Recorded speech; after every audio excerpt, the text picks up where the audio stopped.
ശേഷം പാർക്കിൽ പോകുന്നത് പതിവാക്കി. മിക്കവാറും കൂട്ടുകാരെ ഒഴിവാക്കി തനിച്ചാക്കി. അത് എന്തിനാണെന്ന് മനസ്സിലാക്കിയിരിക്കുമല്ലോ. അതെ, അതിനു തന്നെ. കഴിയുന്നതും തനിച്ചു കാണുവാൻ, സംസാരിച്ചിരിക്കുവാൻ. കുട്ടികൾ രണ്ടുപേരും താഴെയുള്ള മണപ്പരപ്പിൽ കളിച്ചുകൊണ്ടിരിക്കെ അവരുടെ കാവലിനായി വരുന്ന ചേച്ചിയും ഞാനും മുകളിലത്തെ ആളൊഴിഞ്ഞ നടപ്പാതയുടെ വക്കത്തെ സിമന്റ് സെറ്റിയിൽ ഇരുന്ന് സംസാരിക്കും. മുകളിൽ വാകമരത്തിന്റെ പച്ചിലപ്പന്തലോ പൂപ്പന്തലോ മാറി മാറി. അവയ്ക്കിടയിലൂടെ അരിച്ചെത്തുന്ന അന്തിവെളിച്ചത്തിന്റെ മഞ്ഞയും ചുവപ്പുമാർന്ന നിറം ചുറ്റിലുമുള്ള വിവിധ ജാതി ചെടികളിലും അവയുടെ പലതരം പൂവുകളിലും വർണ്ണസമൃദ്ധിയുടെ ദീപാലങ്കാരമൊരുക്കി. ആ സന്ധ്യാസൗന്ദര്യത്തിൽ കുളിച്ചിരുന്ന് ഞങ്ങൾ സംസാരിച്ചു. ഞങ്ങളുടെ ചെറിയ ലോകത്തെ എല്ലാത്തെപ്പറ്റിയും സംസാരിച്ചു. ഞങ്ങളെപ്പറ്റി മാത്രം സംസാരിക്കുവാൻ മറന്നിരുന്നു സംസാരിച്ചു. കവിത, കഥ, കല എല്ലാത്തിലും അവൾക്ക് നല്ല വിവരമുണ്ടായിരുന്നു. ഒരു ദിവസം കയ്യിൽ ആ ആഴ്ചത്തെ ഒരു വാരികയുമായിട്ടായിരുന്നു വന്നത്. അതിൽ എൻ്റെ അല്പം നീണ്ട ഒരു കഥയുടെ ആദ്യ ഭാഗമുണ്ടായിരുന്നു. അത് പ്രസിദ്ധീകരിച്ചിരുന്ന പേജിൽ വിരലമർത്തി അടയാളം പിടിച്ചിട്ടാണ് വന്നത്. വന്ന പാടെ പറഞ്ഞു, ഇത് നന്നാകുന്നുണ്ട്. ഞാൻ കളിയാക്കി. CJ തോമസ് പറഞ്ഞിട്ടുണ്ട്, ഏതെങ്കിലും ഒരു പെണ്ണ് ഞാൻ എഴുതിയത് നന്നെന്ന് പറഞ്ഞാൽ അപ്പോൾ തോന്നും ഞാൻ എഴുതിയത് ചീത്തയായിപ്പോയി എന്ന്. അവൾ ആ ഫലിതം ശ്രദ്ധിച്ചതേയില്ലെന്ന് തോന്നി. മുഖത്ത് ആദ്യത്തെ അതേ ഗൗരവഭാവം തന്നെ. പിന്നെ എന്നെ തന്നെ സൂക്ഷിച്ച് നോക്കി ചോദിച്ചു, ഈ കഥ സ്വന്തം അനുഭവമാണോ? ഞാൻ അവളോടൊപ്പം കൂടി. അല്ലെന്ന് പറയാൻ വയ്യ. അനുഭവങ്ങളും അവയുടെ അനുരഞ്ജനങ്ങളും പ്രതിച്ഛായകളും അറിയാതെ തന്നെ കലയിൽ വന്നു കയറുന്നു. അവൾ അതു കേട്ടുവോ ആവോ? വേറെ എന്തോ ആലോചിക്കുന്നത് പോലെയായിരുന്നു ഇരിപ്പ്. ഒടുവിൽ വീണ്ടും ചോദിച്ചു, അവസാനം അയാൾക്ക് അവളെ തന്നെ വിവാഹം ചെയ്യുവാൻ സാധിച്ചുവോ? ഞാൻ ചിരിച്ചു. കഥ മുഴുവനാകട്ടെ, അപ്പോൾ മനസ്സിലാകും. പതിവില്ലാത്ത മൗനം പിന്നെയും. അവസാനം ആത്മഗതമെന്നോണം, എനിക്ക് ഈ കഥ എന്തോ വല്ലാത്ത ഒരു ധൈര്യം തരുന്നു. ഞാൻ ചോദിച്ചു, എന്തിന്?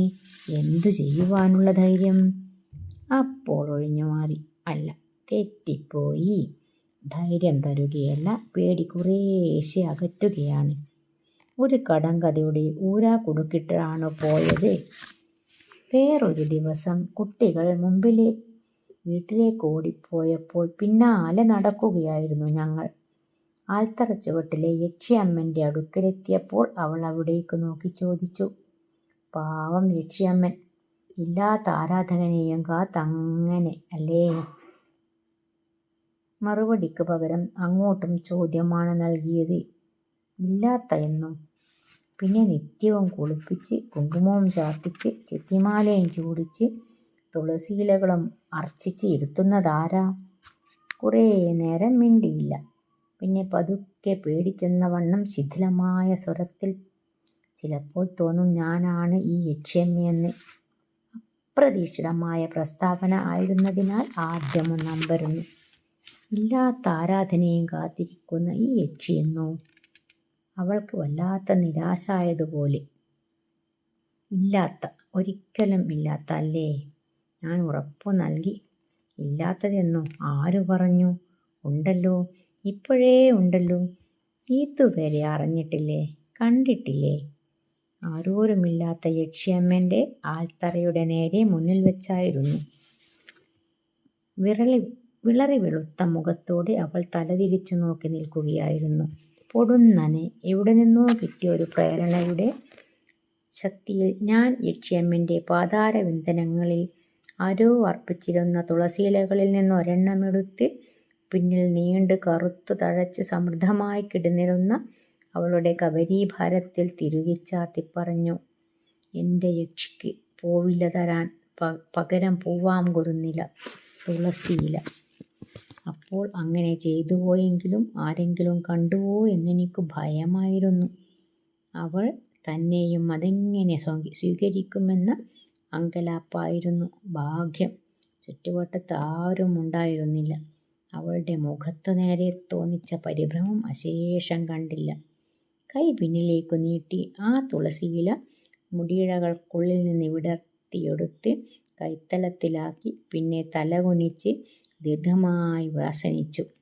എന്നിട്ട് ആ തുളസിയില പിന്നിലെ കറുത്ത വന്യതയുടെ വലസ്ഥലയിൽ ഒളിപ്പിച്ചിട്ട് എൻ്റെ നേരെ അഭിമുഖമായി നിന്ന് പറഞ്ഞു, ദേവിയുടെ പ്രസാദം തിരുമേനി തന്നെ തന്നത് എൻ്റെ ഭാഗ്യം, മഹാഭാഗ്യം. അപ്പോൾ ആ കറുത്ത കണ്ണുകളുടെ കടൽത്തിരമാലയിൽ അടിമുടി കുളിച്ച് ശുദ്ധമാകവേ, ആ ദൃഷ്ടികളുടെ കാന്തശക്തിയിൽ അലിയവേ ഞാൻ എന്നെ സ്വയം തിരിച്ചറിഞ്ഞു. അനുരാഗി. അവൾക്കും അത് മനസ്സിലായിട്ടുണ്ടാവാം. ഒരു സ്വകാര്യം പറയുന്നതുപോലെ, രഹസ്യം തുറക്കുന്നതുപോലെ ചോദിച്ചു, മോഹനൻ്റെ അമ്മ ഒരു കഥ എഴുതിയിട്ടുണ്ട്, ഓർമ്മയുണ്ടോ? ദേവിയും ആരാധകനും? ഉവ്വല്ലോ. അതിൽ പക്ഷേ ദേവിയെയും ആരാധകനെയും ഒന്നിക്കുവാൻ സമ്മതിച്ചിട്ടില്ലല്ലോ. രണ്ടിനും രണ്ടു വഴി. അപ്പോൾ പിന്നെ ഇത് സമ്മതമാകുമോ? ഇവിടെയും രണ്ടു വഴിക്കാരല്ലേ, രണ്ടു ജാതിക്കാരല്ലേ? ഉറക്കെ ചിരിക്കുവാനായിരുന്നു ആദ്യത്തെ പ്രേരണ. പിന്നെ പറഞ്ഞു, പെണ്ണേ, അത് ലളിതാംബിക അന്തർജനത്തിൻ്റെ കഥാപാത്രങ്ങളല്ലേ. ഇത് സ്വന്തം മകനും അവൻ്റെ വധുവുമല്ലേ. അവളുടെ മുഖത്ത് വേണ്ടത്ര പ്രസാദം വന്നില്ലെന്ന് തോന്നി. അപ്പോൾ അത് കണ്ടപ്പോൾ ഒരു കുസൃതി തോന്നി. നീ എന്താ അല്പം മുമ്പ് ഭർത്താവാകുവാൻ പോകുന്ന ആളുടെ പേര് പറഞ്ഞത്? മോഹന്. നമ്പൂതിരിയുടെ ഭാര്യയ്ക്ക് ഭർത്താവിൻ്റെ പേര് പറയാൻ പാടില്ല. പറഞ്ഞാൽ ഭർത്താവിന് ശാപമേൽക്കും. അവൾ ഞെട്ടുന്നതായി തോന്നി. ഭീതിയോടെ ചോദിച്ചു, ഓ, ശാപമുണ്ടാവോ? പിന്നെ ഞാൻ എന്ത് വിളിക്കും, പറയൂ. ചിരിച്ച് ഔദാര്യത്തോട് ഞാൻ വിശദീകരിച്ചു, അറിയാതെ ചെയ്താൽ അപരാധമില്ല, മനസ്സിലായോ? ഇനി പറഞ്ഞാലേ ശാപമുണ്ടാകൂ.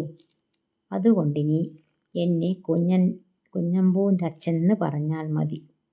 ഒന്നും മനസ്സിലാകാത്ത മട്ടിലായിരുന്നു ചോദ്യം. കുഞ്ഞമ്പൂൻ്റെ അച്ഛനോ? ആരാ കുഞ്ഞമ്പൂ?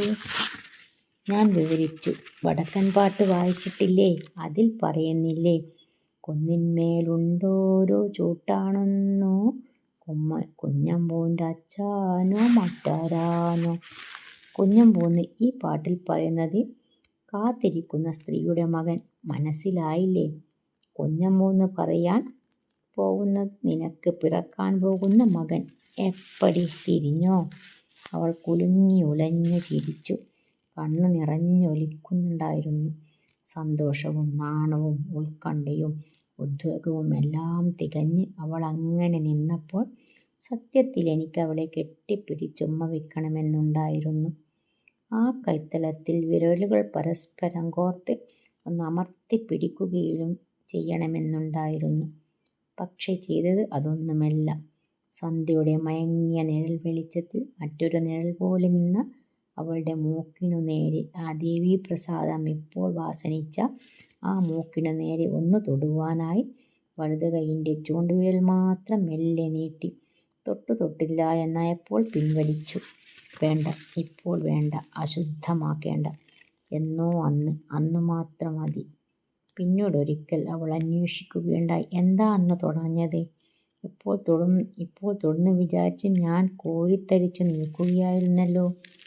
അവൾക്കും എൻ്റെ അതേ ആഗ്രഹമുണ്ടായിരുന്നു എന്ന അറിവ് ഉന്മാദം നൽകി. എങ്കിലും പക്വതയുടെ സ്വരം പ്രയാസപ്പെട്ട് അഭിനയിച്ച് പറഞ്ഞു, വരട്ടെ, മുഹൂർത്തമാകട്ടെ. ആ മുഹൂർത്ത ദിവസം നീട്ടിവയ്ക്കേണ്ടതുണ്ടായിരുന്നു. പരീക്ഷ കഴിയണം, എന്തെങ്കിലും ജോലി നേടണം, പിന്നെ അവളുടെ പരീക്ഷയും കഴിയണമല്ലോ.